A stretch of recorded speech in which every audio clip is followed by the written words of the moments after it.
Hey man, you guys. Even though I'm a world champion, I don't feel like a world champion right now. I'm a world champion. All right. If you're a Brave fan, you're a world champion. That's all I got to say about that.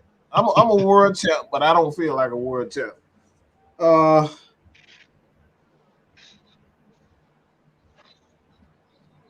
Today was a mess. It was a healthy mess. I'll just say that it wasn't a dirty, stinking, filthy mess, but it was a mess. Um, Good gracious, I don't even know where to begin, man. I'll just go introduce the fellas to my right. Who you be? Y'all already know it's your boy Jew, the minister, the usual suspects. Yeah, man, it was a crazy game, but I'm just glad we got the W, man. That's all that matter. I don't care if you win by half a point. Just get the job done. Finish.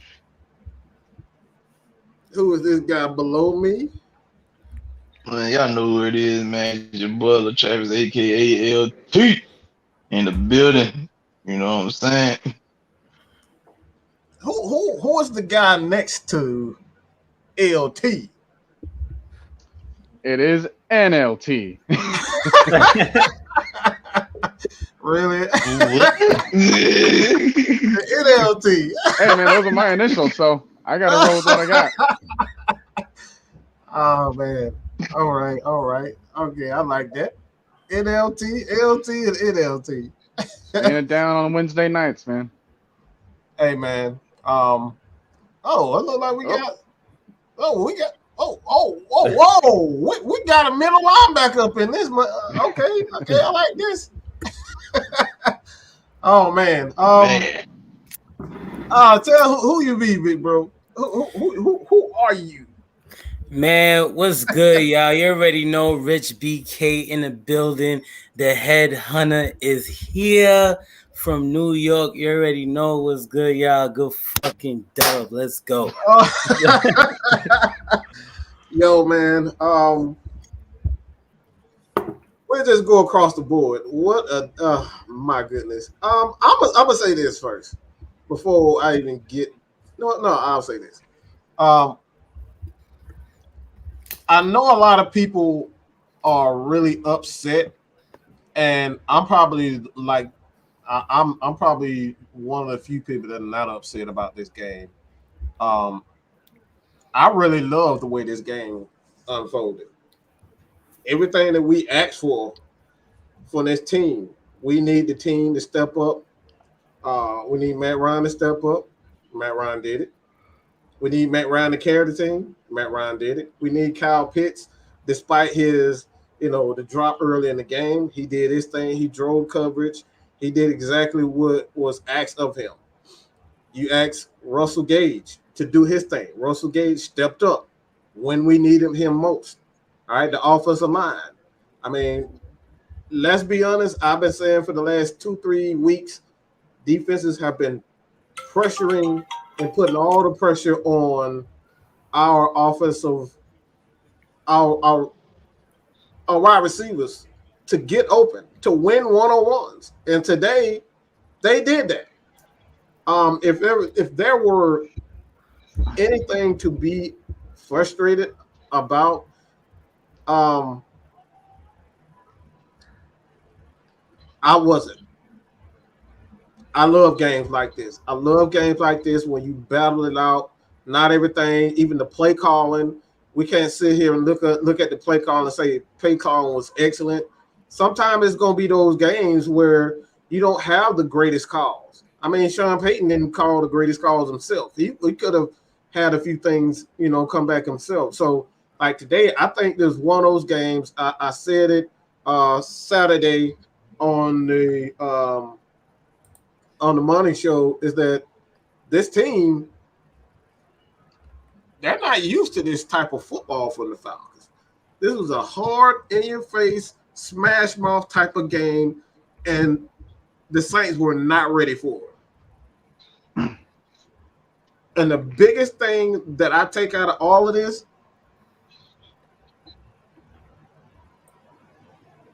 the biggest thing that I'm getting out of this is that we won ugly games. About goddamn time we won ugly games. What do you guys think about that? Kind of go across the board. I think before we get to that, we need to hit up the super chat. I'm pretty sure y'all have come across them at some point. Mark JO504 with the $50 super chat. I didn't even see that. Hey, we're gonna get at the case. We gonna get at the case. That's big. We appreciate that. Big Holla. Respect to you for showing up. Yes, sir. He been talking gang of mess. Oh yeah. StreamYard is acting real crazy right now, so we'll do the best we can. And then if there's a slight delay, it's because of the stream delay. So we apologize if there is a slight delay. But go ahead. And then we got another $9.99 super chat from Javon Estrada.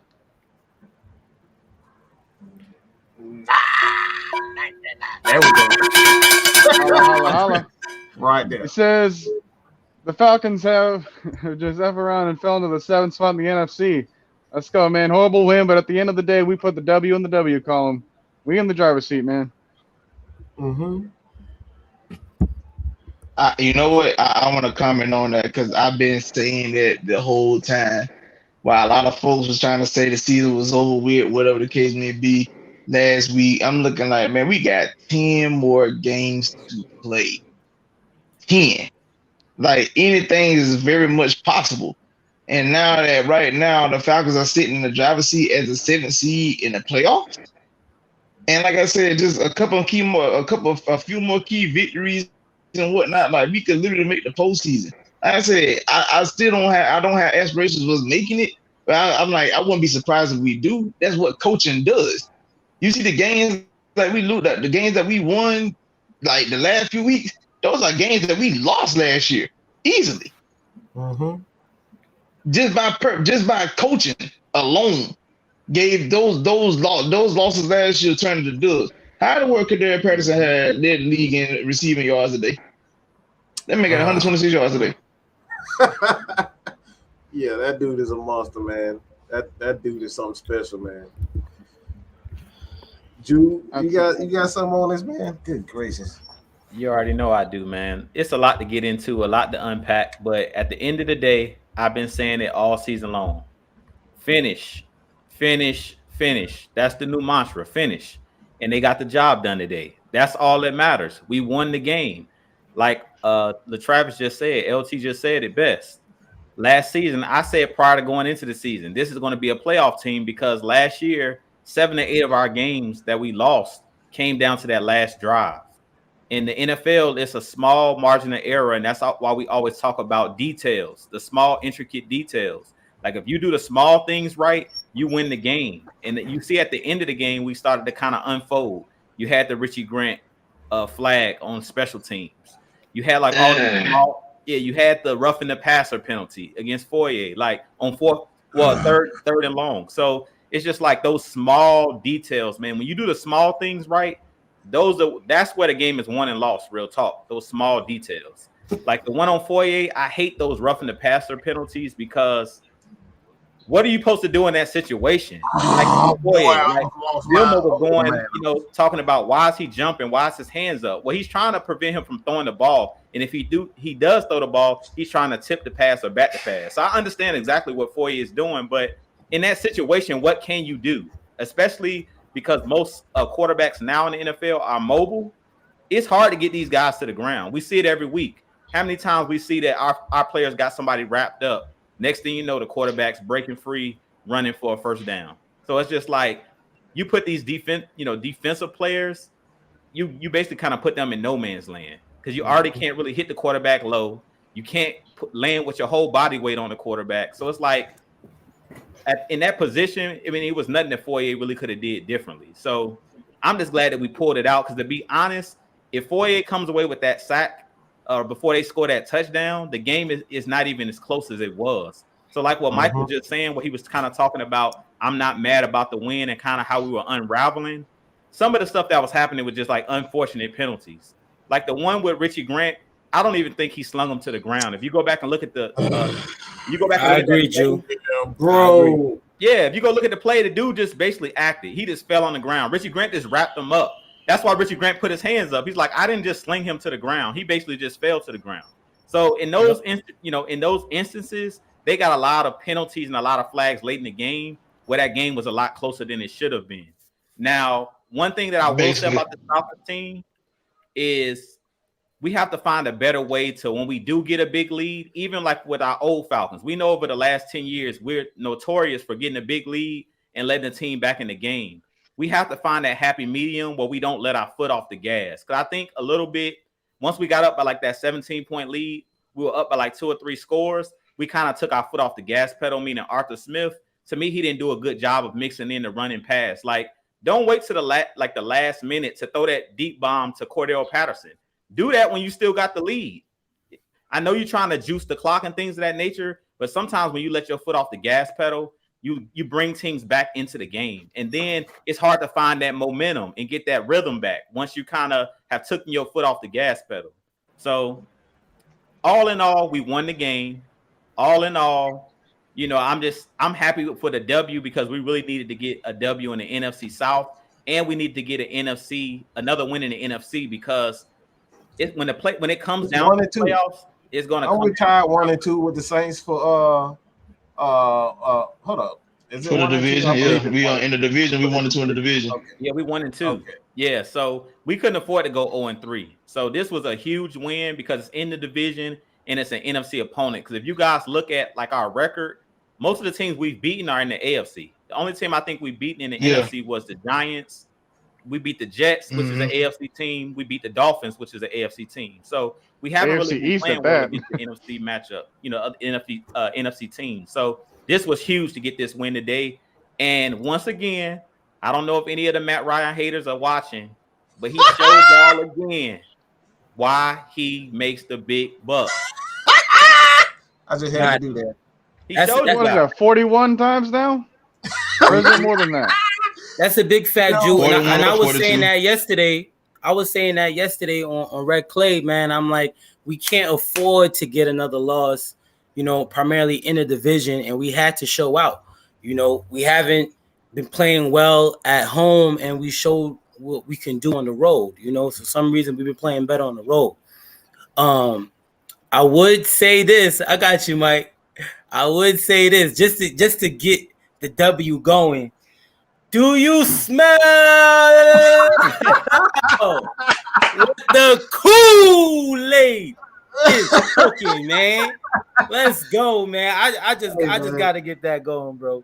But that's Kool-Aid, man. He gave us 3 W's so far, man. It came in clutch.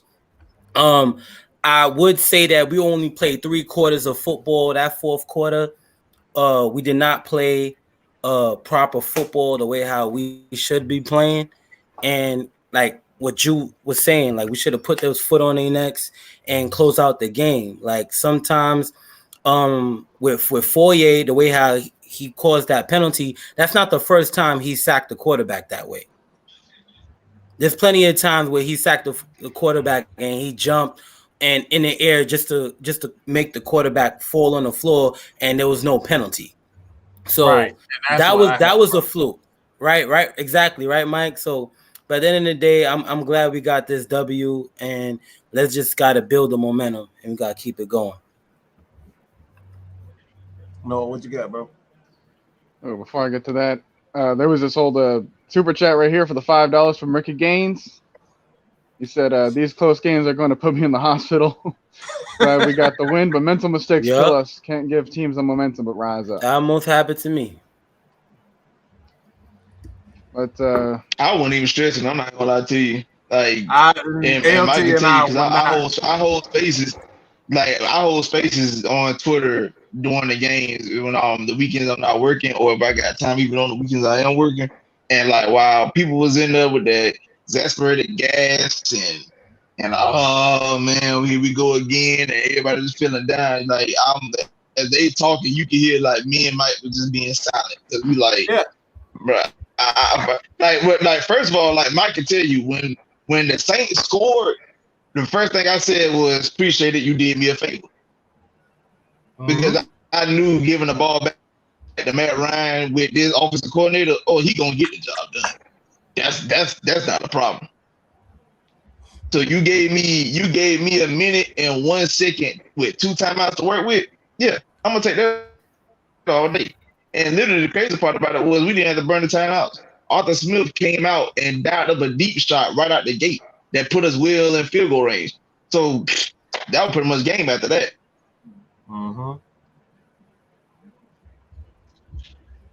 Got another $5 super chat from Ryan S. Games. Let me read this one. Notice how we put Anthony Rush in and he made some plays. Having that space either helps.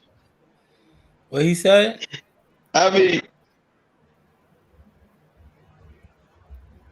He said, notice how we put in Anthony Rush and we put Anthony Rush in and he made some plays, have that space either that helps. And this is why a lot of us is really like campaigning for the Falcons to possibly having to trade up to get a Jordan Davis. We need a guy like that on our defense. That space eater, like you see how when the game started off, how they were just running through Tyler Davidson, like they kept running the gap. And notice how the minute they put Anthony Rush in, the first couple of plays they left him one-on-one, and he immediately pushed the guard right in the backfield. So then they had to start double teaming, but it still wasn't enough. So it was just like, man, like it wasn't nothing they could do with him. So they had to start doubling, triple teaming that man, and that was helping the defense where Kamara, how Kamara and Ingram was getting off the first couple of drives, that thing came to a complete halt once they started putting Anthony Rush in. And I like how Dean P has dialed it up, because even if they passed on plays where Anthony Rush was in, he sent blitzes with either Foye or Deion Jones to speed up the QB's time. And like I said, Simeon was getting nervous back there. I said, bro, like once we get a consistent big guy in that middle, man, our defense gonna be solid. It just absolutely like once we get that showing up consistency up front, it'll be lethal. Got another $10 super chat from Let's Get It Georgia. Who that gonna be the Falcons? I like that. That's how you say it, bro. That's how you say it, bro. But man, one thing we could say too, we know Ridley was watching this game at home, and he knows that this team is missing him right now. Yeah, I should put on my jersey on right now, Drew. I should put my shit on too. That's what I should have put on. But really, we want you back, man. We need you, bro. I hope you watching this, man. Getting your mental right, man. We got this dub without you. But, we still know if you was here with us, who knows what the score would have been. And the quicker he get his mental right, the better we going to be back on track, Like I said numerous times before, just to switch it up a little bit, like back on the offense, Matt Ryan did his thing, but there was times where Arthur Smith, I felt like he panicked a little bit. I understand that this is his first time, calling the plays. He's a head coach, and we've been through the same situation in the Redskins game, and he learned from that, which is why we took that shot to Cordell. You understand? Because God forbid, it's a Sunday morning and God was on our side and we executed that play.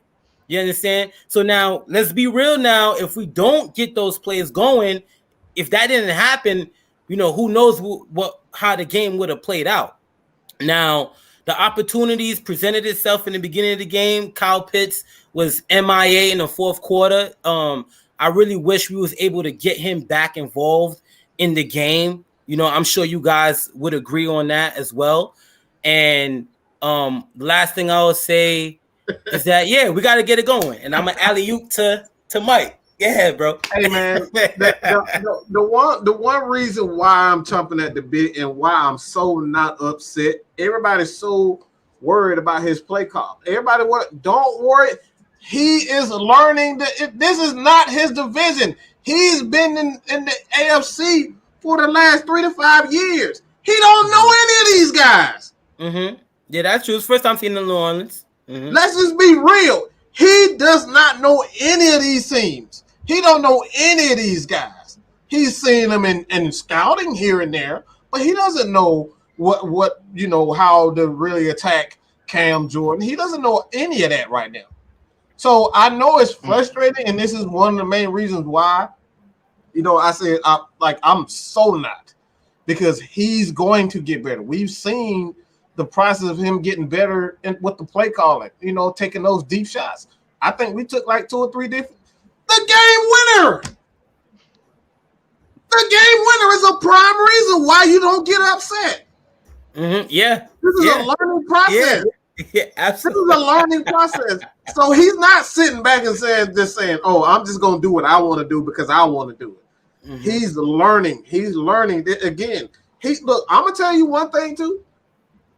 Sean Payton tried to bully Arthur Smith. He really tried to bully Arthur Smith with those stupid. It was one play in particular I thought was really ignorant. Going forward on 4th down, I thought that was really ignorant. I thought it was a bold move, and I thought he tried to really bully Arthur Smith into making a dumb decision, and it didn't work. He stuck to his game plan. He kept running the ball, even though Mike Smith. And at some point we got to start calling out Mike Davis. You know what I'm saying? We got to start calling out Mike Davis. That space. He's swinging out of that space. He fumbled that last run before we kicked that field goal. He fumbled that shit. And this is where I say at some point you got to sit his ass down. You got to sit his ass down, because Quadri and Gorman, those guys can at least do nothing, because that's what he's giving us nothing right now. Yes, man. Wow. I'm doing the show and people want to come bother me. Like, what is this? What is this? I can't even do it. But one thing I would say, Mike, and I hope you guys could agree on me with this one. And I've been saying this for a while since I've been on the show, and I'm going to keep saying it every time. I just want to see better timing in the way how we're running the ball. Like, there's times when once we get a first down, we're running the play on a first down. I was happy to see that we ran a toss play. We ran a toss play only one time. So I just want to see more creative plays with us running the ball. Because sometimes when you run the ISO in the wide zone, yes, you want to run straight at these guys' throats. But at the end of the day, it's easy when the defense knows what you're doing. You understand? Like, there's times on the 4th down situation, we know we're going to run the ball right at your throats. All right, you're going to see who nuts is bigger, and you're going to see, stop us if you can. But at the end of the day, you want to get the defense on their heels. And I just want to see more creativity within the run game and how we're running plays. That's all. It's too predictable when we run the wide zone. I'm not saying it's not our bread and butter. It's just when you call it. It's the only thing I had to say. I agree with you. I totally agree with you, Rich. And that's my thing. It's like, you have to be better with your play call. And I agree with Mike. I think the MVP for this game, and I might be kind of early with this, on the offensive side of things, Olamide Zaccheaus. Olamide Zaccheaus was that guy today that was making big plays. When you talk about Calvin Ridley not being there in today's game, and I saw the creative plays out of Arthur Smith, the play in the red zone where Zaccheaus breaks that route back outside. That looked like something that Ridley did, that Ridley would do. That was a route that Ridley would run. And we seen the plays today. Arthur Smith called some pretty good plays, but my problem with Arthur Smith's play calling is really once we get the lead.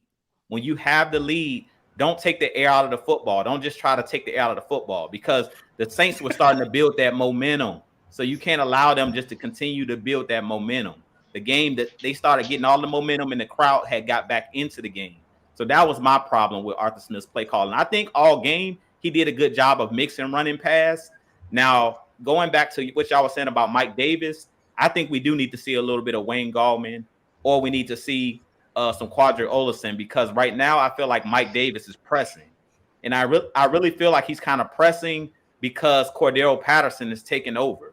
Like Cordell Patterson is everything that Mike Davis was supposed to be, far as in the running game. And you might as well say at this point, CP is the number one running back. You're seeing that every game in and game out. Yeah. And I think that at this point, every time Mike Davis tries to touch the football, he's trying to do too much. Like in the end of the game, how do you fumble the football there? Like, you know that we're just trying to run the clock out. Put two hands on the ball, hold on to the ball. And this is not the first time he's fumbled the football in a clutch situation. He fumbled the ball against the Jets as well in the red zone. So he has to do a better job at securing that football. And I feel like at this point, if you're going to bring Quadre Olison up and make him active, why not play him? Like, to me, you might as well have you got to get that man some reps out there if you're going to have Quadre Olison just on the sideline with full pads, and he didn't play a single play. What's the point? Yeah, I mean, yeah, he definitely needs some reps. He said with Mike Davis, what he did today, bro, like that don't help the cause at all, because you literally like to cost us the game. Imagine Matt and Cordell Patterson making a play to get deep into the red zone to kick a field goal, and you don't get an opportunity to, because you let the ball get punched out your hands and the defense end up recovering. Like, bro, like, dog, like, there's no way you could just take a ride to dog Atlanta and think nobody's gonna get on you for that. Like, what can you say? You're not securing the ball in moments like that, bro. That could cost us the game. Knowing we like, I could, if Cool missed a field goal or it get blocked and we lose, I can take that. It happened. But for us to lose an opportunity to get a field goal, and because we in field goal range, we don't even get opportunity because you're not securing the football. No, dog. No. We got a $10 super chat from New Drop. New Drop. It says, I love seeing Cam Jordan face after that CP play. Woo! Styling, profiling, limousine riding, jet flying, kiss stealing, wheeling and dealing, son of a gun, Matty Ice. I like that, Noah. What you got, Noah? How you felt, man, about what you seen out there today? Oh boy. I mean, to your point about like the run game, I think that's like the one position where we haven't seen enough of a rotation yet. You know, like every other position, I can look all across the roster and I've seen like, okay, well now we've seen what like player 4, 5, 6 in that depth chart looks like from that. But I haven't really seen that from the running back, and I don't know why they're so stingy about that. I don't know, like, because that's like a thinnest position group that we have. Right. And we're not seeing enough of who we got elsewhere. So when you take a look at like our pass rushers, you know, like Vaughters. Yeah. Shouts out to him, man, with that forced fumble. Yeah. He made Steven Means look good. Finally. How do you get that to happen? Y'all gonna leave Steven alone, man. He made a play today. Yeah. He get a pass today. I ain't gonna lie. The Falcons fans worldwide, we need to clap it up. Steven Means, you know, at least just almost scooping and scoring, man. At least he finally contributed to something. And I think I saw a wrinkle on his jersey. That means that he did something. Right, exactly. And I also, speaking of, we were talking about defense. I love to see what AJ is doing, man. AJ Terrell is showing the NFL that he is a Pro Bowl corner. There are so many other teams that say, you know, or other fans that say AJ Terrell sucks, whatever, after a game that he played in college. Everybody brags on AJ Terrell after that game in college, and it's like, you're in the NFL now, so who cares about what happened in the past? And AJ's shown to be that he's worth that 16th pick when we drafted him, and he's showing why that he's one of the best in his draft class at the cornerback position. I mean, like, there was a campaign for AJ Terrell for All Pro, not just Pro Bowl. You know, because has he still allowed a catch yet? Has he? I don't know if you want to count that touchdown on what happened with Callaway, that he's in zone coverage. That's a hard play. So I don't know how they would want to count that. You know what I mean? But overall, he probably had like 3 or 4 passing deflections this game, and he balled out today. So it doesn't even matter. Yeah. But I mean, this was a culture change win. What I mean by that is we are winning in ways that we're not comfortable with. We are winning in ways that we all had the feeling as if we would have lost the game had it been any other coach, had it been any other player, had it been any other scheme. But in the same building as Tampa Bay just played in a week prior, you put Matt Ryan in the same position as Tom Brady. What happened? Man, that dude looked like he wasn't phased at all, and that's what I love most about he and Cordero. Like those dudes that they act like they're not phased by anything. They're not phased by anything. They're down. They're not playing well, and they still find a way to make that one play. And this is what we're talking about. Like this is why I say I can't always say, "Oh, it's conservative play call." It's like, at some point, play call is going to be play call. But it's up to you to catch the ball and to make a play with it. And that's really just comes down to it. Players got to make plays. So you can call the same play 30 times to this guy, or you can, give it to the next guy. But whoever makes the plays, make the plays. And that's why today I was not upset with anything, especially the play call. And I know a lot of people were still like, oh, why? Look, at the end of the day, players got to make plays. And that's the way I see it. Because we saw Cordero get those exact same runs that Mike Davis did. Cordero made the most of his. Mike didn't. He literally almost gave it away. So is it really conservative play calling, or is it just the players not doing what they're expected to do?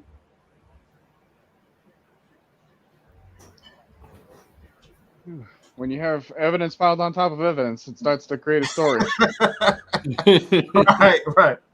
Right. Yeah, this was like all adversity. Like we've seen this before. Atlanta, like y'all need to be used to this by now. Your team struggles at the beginning of a season, and what happens? Every single one of them went on a tear. And you want to talk about odds? Right. What was the Braves' odds to go in the World Series? Right.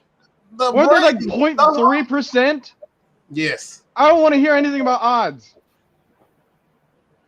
I don't want to hear anything about records and statistics. Do y'all realize that the Jaguars just beat the Bills? Yeah. Any given and Sunday, they didn't even need a touchdown to do it. And y'all should have seen what the Broncos did. The Broncos did to Cowboys. Yes. Yeah. Wow. There's a lot of good games. Broncos shut out the Cowboys 30-0 for the longest time. That is wild. Oh, in Dallas. Without guess who we play next week? Guess who we play next week? Yeah, Dallas. Oh my God. Them Cowgirls. So and we might as well play at their spot. We already know how we are as a road team. Wow.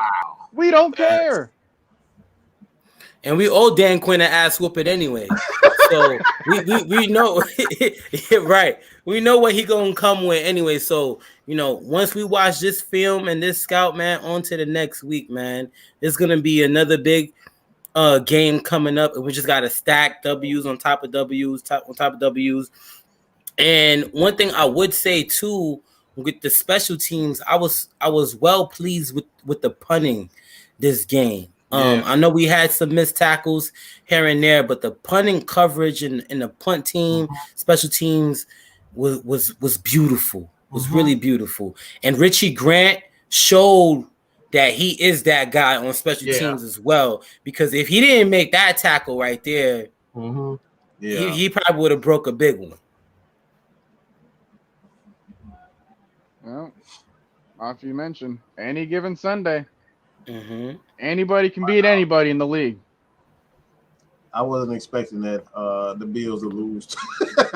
Wow. Yeah, like you want to talk about a sluggish offense? They did that the last week against Miami too. It was like 3-3 at halftime. I'm not surprised though. Like I've been saying for a while, the league, it takes you a certain amount of time before they really catch up to what you're doing. So it's up to you as a player to adjust. You have to adjust. It's like it's a gimmicky offense to begin with. Buffalo has a gimmicky offense. It's all predicated on him using his legs. That's only gonna last for so long in the NFL. Once they figure out how to stop you as a runner, yeah, that's only so long you can keep doing it. Well, I'm saying, speaking of adjustments, Mike, I'm glad that you brought that up. Once this game started, we couldn't stop the run to save our life in the first quarter. And we talk about adjustments, which is why we signed that we have Dean Pease on the coaching staff.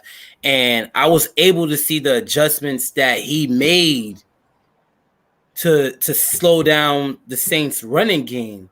And I was really pleased with that. And we got off the field on some crucial third downs. You know, the Saints helped us out a lot with like at least 5-6 drops they had. And the penalties as well. Oh my gosh, the Saints really played a terrible game there. We clearly was the better team today, which is why if we would have lost, I really would have been upset because I know the numbers speak for itself and we were the better team today, and you have to give credit to what's due. And we did get away with some drops, but at the end of the day, I'll take it though. It's a division game. They ain't answer under pressure. And we did. Matty Ice did.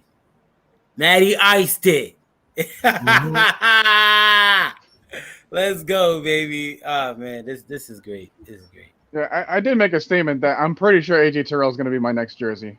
I gotta get one now. Hey, you better get it before the price goes up on that mug. Oh man, you know it. Somebody just said Axel Fowler's coming back next week. Is he? I think he's on the IR, so it was for 3 weeks. I think it's at least for 3 weeks. I'm not sure when exactly, but I do know this should be the 3rd week. Okay. How do you guys feel about having him back? Because he's been like a very controversial player. I'm like, we need at this point. It's all about bodies. When it goes, it gets this far into the season. A lot of teams are just losing bodies, I'm not I've never really expected him to be one of those guys that's going to get 10 sacks. Like, that's just never was his game to begin with. So I know the expectations is that, but I just need him to be a body, because from what I'm seeing, I like the adjustment that I'm seeing from Dean Pease is that he's putting bigger bodies on the defensive line, and he's using Foyer and Dion as those edge rushers. So, like, if he can't get consistent pressure with 4, he's using Dion and Foyer to get that pressure for him. So he's not waiting for he's no longer waiting for pressure to get. He's going to create it. If they won't do it, he's going to force it. So it's all about patience. And I think that's the right way to go, because like what you don't want to do is to kind of, get teams used to, your adjustments. You don't want teams to kind of figure out. And that's something with the Falcons. I will say prior to this game, I don't know what happened to him, but dude turned into absolute garbage. But Fabian Moreau was horrible today. He was good for about a quarter and a half, and then I just don't know what happened to him. I agree. I seen that too.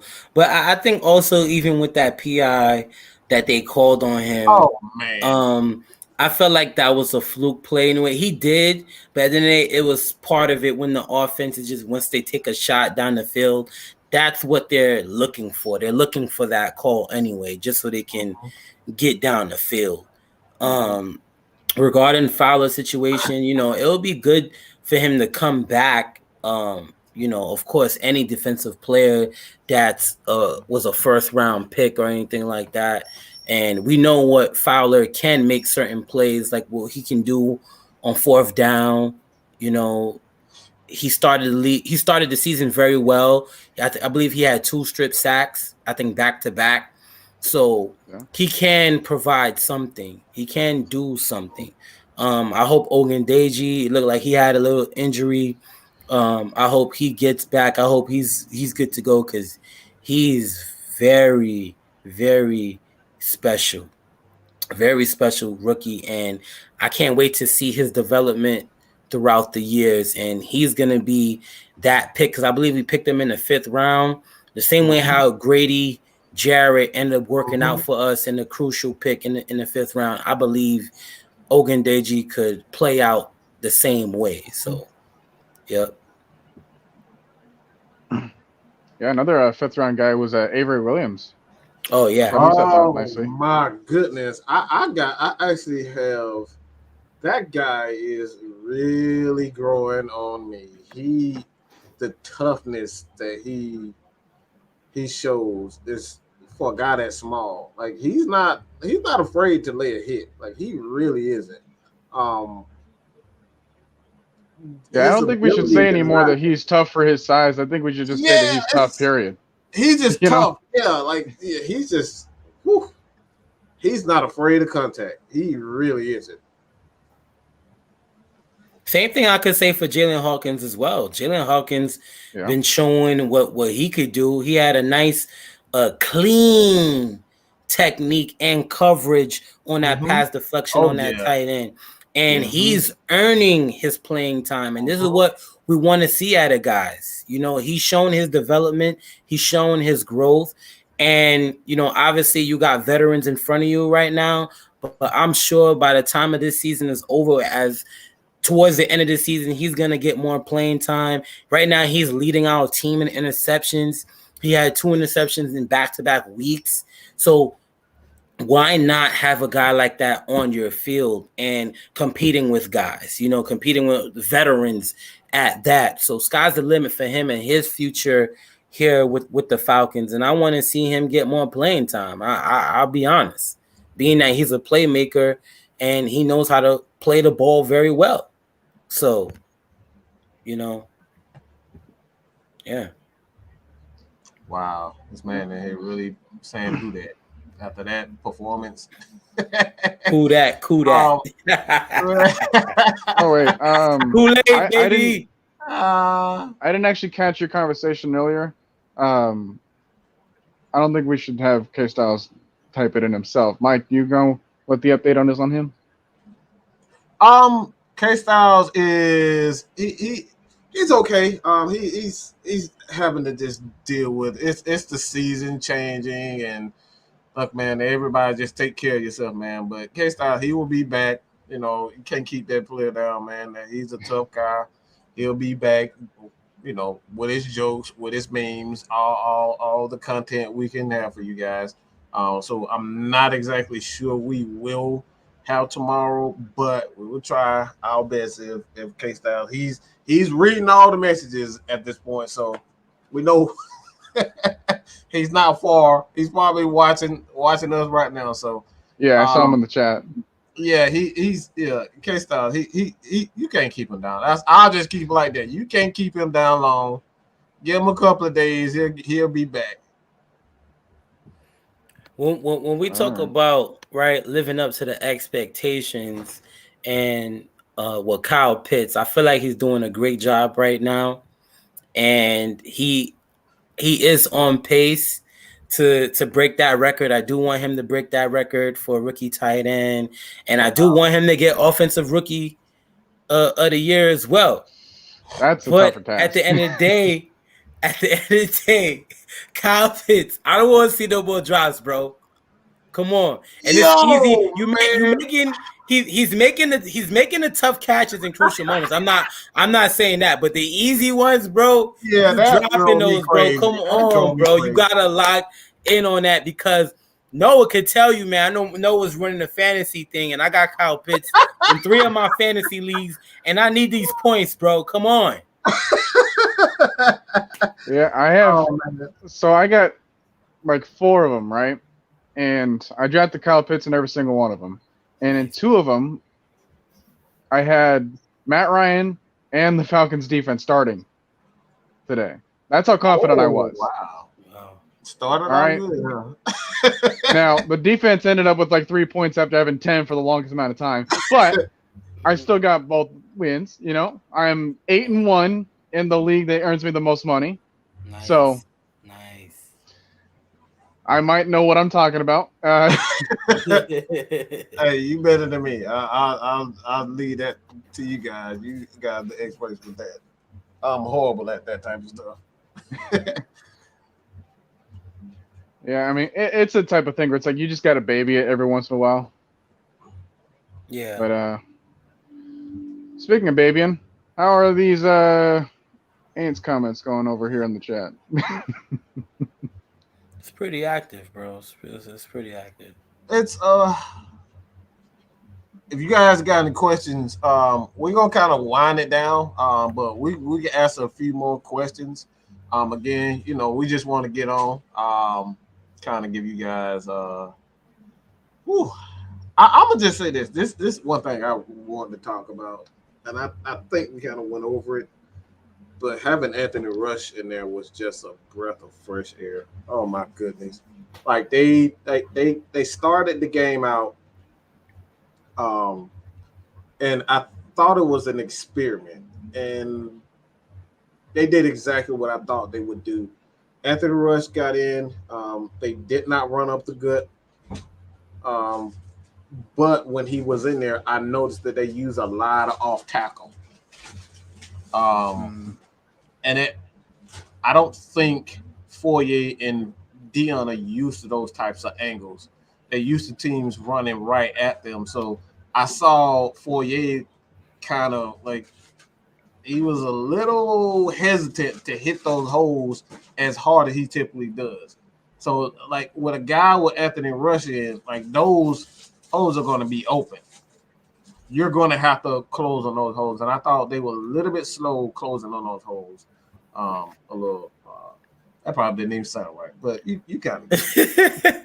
Nah, I get what you're saying, absolutely, and I seen the same thing too, Mike, with Anthony Rush. He did his job, he maintained his gap, and now regarding with Foyer and these linebackers, and they did run the off tackle position, but it's also not easy to defend as well for Foyer, being that you're in the middle of that position, because he is responsible for his gap, which is opposite of Anthony Rush, as well as being that it's off tackle, that means it's further away from him.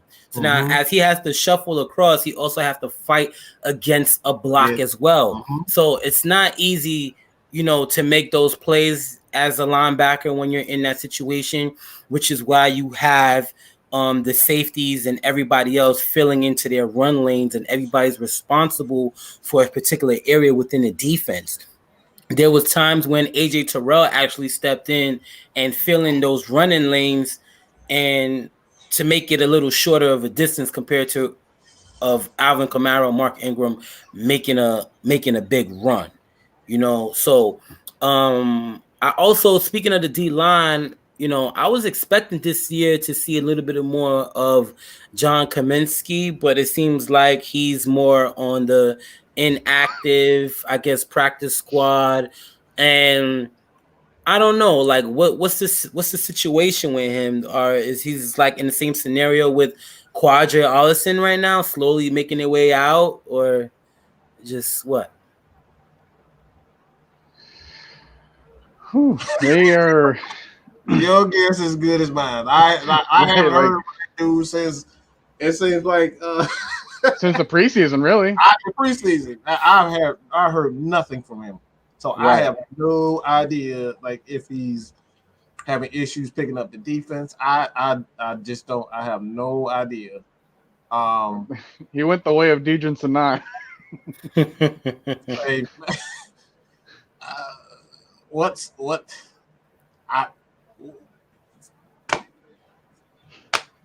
That's all I got. It's just moving on.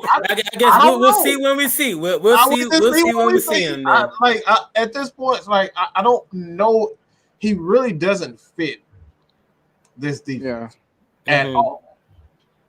And that's the reason why Jacob Mariner isn't playing also. They're too light in the pants, and they just don't fit in the style of the defense that he wants to run. So there you go. Which kind of sucks for Mariner too, because he started off as a D tackle, then lost all that weight in order to try to play on the edge in order to get some more playing time. And now we can't get him playing time because he's now too small. Real small. But that's the reason why part of the game plan why we seen Anthony Rush in there, because we know what the Saints wanted to do. You know, the Saints does have a good offensive line, and they do have a good running game. So you need to put those big guys, those big beefy guys in there to hold on those gaps, to make it easier for these linebackers to cover, and so you won't get moved on a line of scrimmage, which is why we didn't see Tyler Davidson like that sometimes. Tyler Davidson is always getting pushed around willy-nilly. You know, I'm surprised, you know, we seen a play of Marlon Davidson. You know, he made a play here and there, which is somewhat good to see, being that you was a second-round draft pick, you know. So, you know, let's just keep it going. Let's just keep the momentum going, because going in next week against the Cowboys, you know what they want to do, being that they just lost to it. They're going to want to control the line of scrimmage, and that's something that we did today. We had to win and fight back compared to what how we played last week. Last week, we lost the line of scrimmages on both sides of the ball. Now, this week, we showed up and we fought back. So then now, moving next week, is going to be the same scenario, same situation against the Cowgirls, right? So let's keep it going. That's it. Yeah. Weezy B with the $4.99 super chat. Holla, holla, holla. He said CP84 got to be the most Falcon fan favorite of all time. And once again, that is my quarterback. Hey, man. Appreciate that. I'm not surprised. Cordero is just one of those guys. It's just hard to hate that dude. He does everything well, and he wants to do everything, and that's the biggest thing. He does not, wherever you put him, he's not crying, he's not complaining. He's going to go do his job, and that's what you want. It reminds me of guys like, guys like Dennis Rodman. Those guys, it's not pretty what they do. Rebounding is not pretty. You know what I'm saying? Like running the ball and getting hit, that's not pretty. But Cordero has no issues with that. I would like to see, though, with him, I need to keep him off special teams. I don't want him running kicks. All right. And until we need a kick or return, you put him back there. But I don't want to risk getting him hurt returning kicks. I would much rather have a guy like Avery Williams doing that, or Zacchaeus or whomever. I don't want him, because he took some nasty hits on special teams today that I don't want to see again. Okay. Yeah, that's a great point, Mike. I agree with you. I agree with you too. And CP been showing why we should definitely sign him back next year, and I know we definitely will sign him back next year. So he's worth a lot, and being that he's playing at least 3 positions within the offense, so that's very crucial and very important. What you got, Noah? Yeah, but to your point, you said that he's been taking some nasty hits, and we already talked about the size of Avery Williams, and Lamin Zacchaeus ain't much bigger than that. So, it's like if they're taking those hits and they might be hurt, we got to think of the risk of like the depth in the secondary and the depth at wide receiver that we already have relatively thin.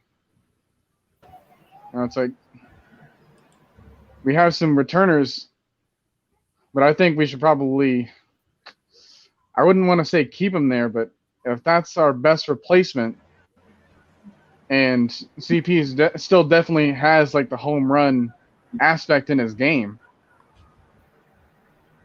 as much as we don't want to have him like gassed out in the first down, I don't think that those first down plays have been that terrible, even if he's got to be off the field. It's like we've seen in like the second half of the last game, we had that play action play against Carolina, and that worked really well. It's like that was our bread and butter type of play.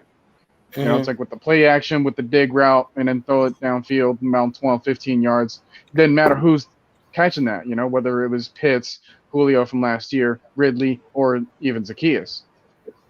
So I just think that the depth at certain positions, they also have to be taken into account when you think about where everyone else is playing at special teams.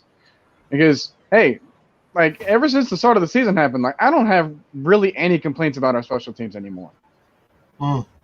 Right. You know, maybe one missed kick by Koo, but we already know that's an anomaly. It's never been like a consistent problem at a certain spot. And even if it was at one point in the season, it was like fixed like the next week.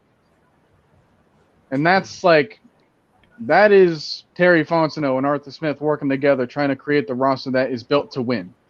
You know, it's like they are quick learners when it comes to, you know, solving the problems. They can get guys from literally out of nowhere. Like, I didn't even know Anthony Rush at first. Like, I thought he was a lineman that was lost on the field. I remember when we signed him. But, like, we were shouting out names of people that we had never even heard of before. You know, like a James Vaughters, like a Mike Pennell Jr., like a Anthony Rush. And it's so crazy to me how we're so deep in some positions, and yet we seem like to stick on to one or two players that ain't performing all that well in others. It's very weird, you know? It's like with the pass rushing position, I got to see a little bit more of Michael Walker on the field, which was nice. And then you still got to see, you know, like obviously like our secondary has been playing amazing. You know, like at some point, Trevor Siemian I forgot Trevor Siemian was playing quarterback. I'm just going to say that much. Like he was not reeling and dealing. I honestly forgot he was even in the league. I'm not going to. You know, like his last start was week 2 in 2019. It obviously wasn't with New Orleans. And I honestly thought that their third quarterback was going to be like Ian Book, who they drafted from Notre Dame. I didn't think it was going to be Simeon at first. When they threw him out there last week against Tampa, I was like, man. Or I thought we were going to see a little bit more Taysom Hill because, be that as it may, it always seems like Taysom Hill just moves forward and gets yards no matter what. You know, like we saw it in the goal line situation late in the game. It's like when we had to stop him, even our best attempts at stopping him, when we knew that what they were going to do, he still got like 2 or 3 yards, regardless of like who we had on the front line. You know, and it's like, if you want like a consistent offense, you need to go with the people that gets you yards no matter what, right? And the fact that they weren't doing that, and the fact that we were able to capitalize it early on, that shows a change in our team. That shows that we are capitalizing off of mistakes that made by the other team. Whether it was drop passes, whether it was just wrong personnel packages, whatever the case may be, right?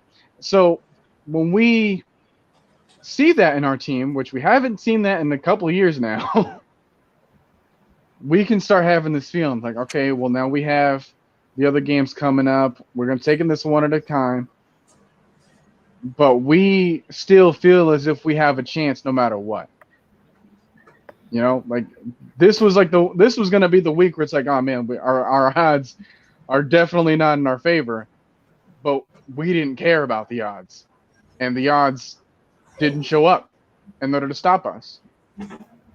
Absolutely, and we had guys stepping up too. So we seen what OZ did. He came out with 2 touchdowns. Tarjay Sharp been consistent all season. We got to see Russell Gage early on. Third down for us. We got to see Russell Gage, being that he had a donut last week. You know, we got to see him a little bit more. He got to do better timing the hurdle anyway. I don't know why the fuck he was trying to hurdle in the first place, because that was a crucial moment for us. And I don't know why so like I don't know what he was trying to do with that, but still. We do have to give credit to the wide receiver position, stepping up big without Calvin Ridley being in there and showing that they can win games and play at a high level without him.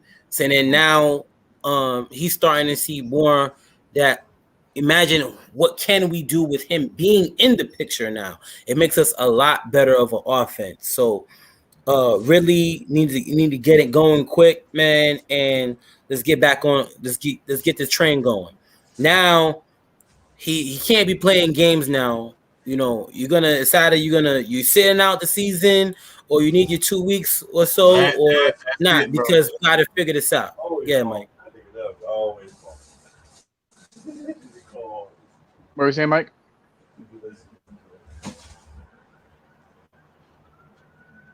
Okay. Yeah, but like pretty much what I was saying, like, you know, just still Ridley can't confuse the team based off of what he's doing mentally, you know, and he just got to get it going. And yeah. Right, like our emotions were in check the whole game. Mm-hmm. And that was a key factor too.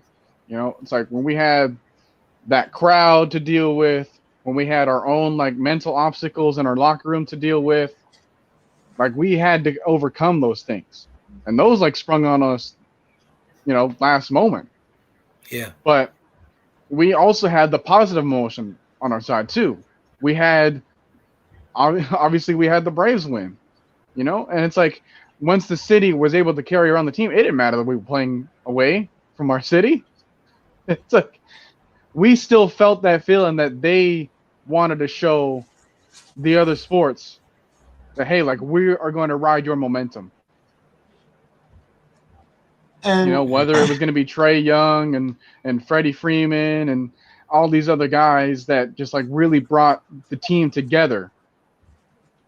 Like Matt Ryan showed that he was one of those guys too. No matter what the roster looked like, no matter who the opponent was, no matter what rank the defense was, no matter where they played at, no matter what week in the season it is, he can get you the win. Against the team, he will get you kicking and screaming to a win. All right? You couldn't say you said we couldn't beat the Saints. Exactly. You said that. Sorry, Matt Ryan haters. You won. I know it's not what you wanted. No, they don't want it.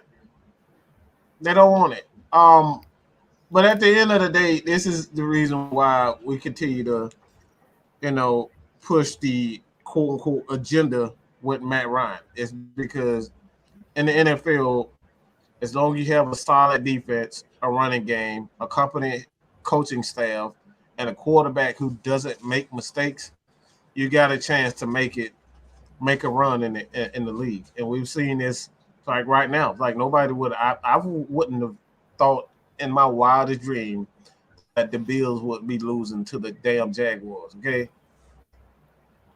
Or that the Bengals fell off a cliff after 2 weeks of being on top. Mm-hmm. Come on, bro. Like, who would have thought that? This is the NFL. At the end of the day, this is everybody has a chance, but you got to give yourself a chance. And right now, I know a lot of people don't like the conservative play calling, but what this play calling does is give you an opportunity to make plays. It gives players opportunities to make plays. It's up to you to make a play. Matt Ryan made a play. Cordero made a play. And even the defense, to a certain degree, they made plays when they needed to. The second, not the second down, but the 2-point conversion. That was huge. Yeah. That was huge. That's something we gave up in the Super Bowl. We usually give up those types of things. We have no momentum going. So you gotta get at the end of the day, man. It's small victories. That's all. That's what it comes down to. And like I said before, I think we're back to what we always preach: the small, intricate details of football. Learning how to win those 3rd and 1s. Learn how to get those stops, those 2-point conversions. You know, those stops. You know, getting the 2-point conversions, getting that, you know, that deep ball. Like, look, that right there, that play from Matt Ryan and Cordell Patterson. I know they was heartbroken when they saw that. I knew they was heartbroken when they saw that. I was like, yeah, y'all done.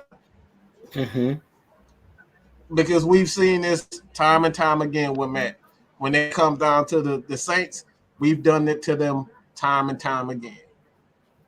Yo, Matt and Noah, there's no way we cannot miss, right? It just came back to my head. The way how Matt Ryan is extending these plays.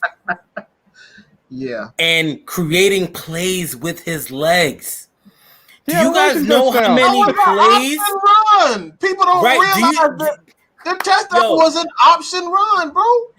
Right. But at the same time, do you know how many sacks that Matt Ryan prevented this game? Yeah. At least 3, 4, 5. And then we've seen these cuts. I swear, out of all the years I've been a Falcon fan, I have not seen Matt Ryan at least this active in the pocket, as well as him making cuts, planting his foot. He floored DeMario Davis. Do you hear me? He floored DeMario Davis on a crucial third down play, I believe. And he walked in for a rushing touchdown. Like, let's be real here, man. I could make maybe a 3-minute highlight clip of Matt Ryan just juking out linebackers and defenders. Yeah. Yeah, because at the end of the day, as a defender, like me, I used to play linebacker. So, when you watch film on a quarterback that you know that doesn't run the ball like that, and then now when you see them running and you have that opportunity to light them up, you start to light up like, oh, snap. Like, this momentum is here. Like this moment. You underestimate them. Right, you underestimate them. So at times you may overrun a play, or you may think they're gonna do this. You think they're gonna slide and fall and just take a sack or something like that, or just slide. And Matt Ryan showed that he could do more than that. And that's one thing that we do have to mention. And all these Matt Ryan haters need to give him his damn credit and respect. You're talking about we need a running quarterback, and then I'm over here I'm watching the red zone, and they're going back to Josh Allen getting all his hits and stuff on Josh Allen, and and it's all these mobile quarterbacks they have a problem where they just can't hold on to the ball. You know, I know that's quarterbacks in general, right? But it's actually been statistically proven that the mobile quarterbacks, the ones that actually run more, they are more prone to fumble. And it's we know that. We know that, Atlanta Falcons fan. We know that one. So as long as we get the quarterback that's able to extend the plays, which Matt Ryan still is, despite his age, we're good with that, And it's we're getting the offensive line that has built up cohesion with each other. Now I know that Matt Hennessy was kind of a weak spot in some moments, but for the most part, everyone's been playing just fine. Despite we've been battle tested through this whole entire season about tough defensive lines, very athletic defensive lines. Front protecting sevens, him, front eights. Protecting Matt Ryan. When was the last time you gave up a sack? I don't win. It was last week, but today. The point is point is, it's not been as bad. Matt Ryan is not top 5 in sacks anymore. Right. And that's what you gotta remember. It's it was all the mobile quarterbacks that normally had all the sacks, like Deshaun Watson and Kyler Murray and Russell Wilson, because those teams thought that he can move around so he can avoid all the sacks, right? That's not how it works. Look at Justin Fields for examples. But you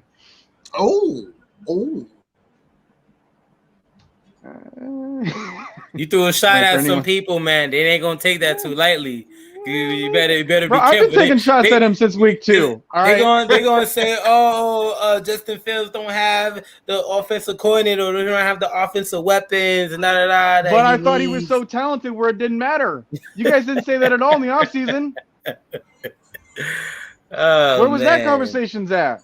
Oh man, it's beautiful to see, man, and it's before we wrap up, before I head out of here, man, this was great. This is actually my first post game show. Mike can tell you, which is why he was surprised. He was surprised to see me, man. But this was dope. This was fire, man. Like we gotta keep the ball rolling, man. It's 9 games left in the season. You know, we just gotta take it one game at a time, man. 4, baby, 4. We can still say that we still have the same record as the Chiefs. Absolutely. Think about that for a second, bro. And are we over 500 this game? Like this game makes us over 500, if I'm not mistaken. Next week we will. All right. And then Javon next week, Estrada with the $5 super chat coming in. Dogs win, check. Falcons win, check. Atlanta United the playoff, check. World Series, check. Georgia is on top. Big for Atlanta, man. Big for Atlanta, man.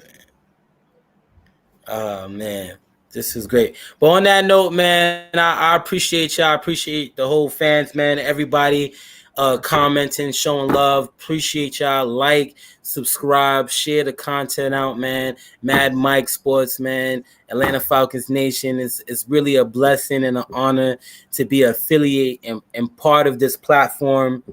And we are the nation, and we are the fans as well. And fans, you know, don't hesitate to show love, and your voice will be heard, because I once was, you know, everybody commenting in a chat box, and I was able to get this opportunity, as well as Noah, to speak and just to, you know, give insight on my opinion, and everybody's opinion is respected here on this platform, no matter if you're a fan of a different team as well. Very crucial here. So it's all love and respect, man. And I appreciate you guys, Mad Mike and Noah, man. Much love. No problem. Yeah. Hey, all credit goes to him, man. Yeah, man. Yeah, let's kind of wind it down. No, kind of give you your last thoughts, man, because I want to watch a few games my dang self. Check up on K-Styles. All I know is I'm gonna have a lot of fun writing tonight's article. It's gonna be like released like on Wednesday and stuff. Okay. And hopefully I should be taken care of. I know last week I had a little bit more problems with the uploads and whatnot, but if anyone's checked it out, it's a glorified gallery of all my notes and doodles on each. I don't know what's been going on lately, but we'll get it corrected, man. Right. So, yeah, I mean, that's all I had to say. I just had to come up on here for the one time and all right, let everybody know. All right, y'all. Y'all already know how it goes. We're not gonna get the K-Styles twist to it, but y'all can. All right, I'll start it out for him. Just letting you know, we ain't here to play. We here to stay. You ain't gotta go home, but you gotta get the hell out of here.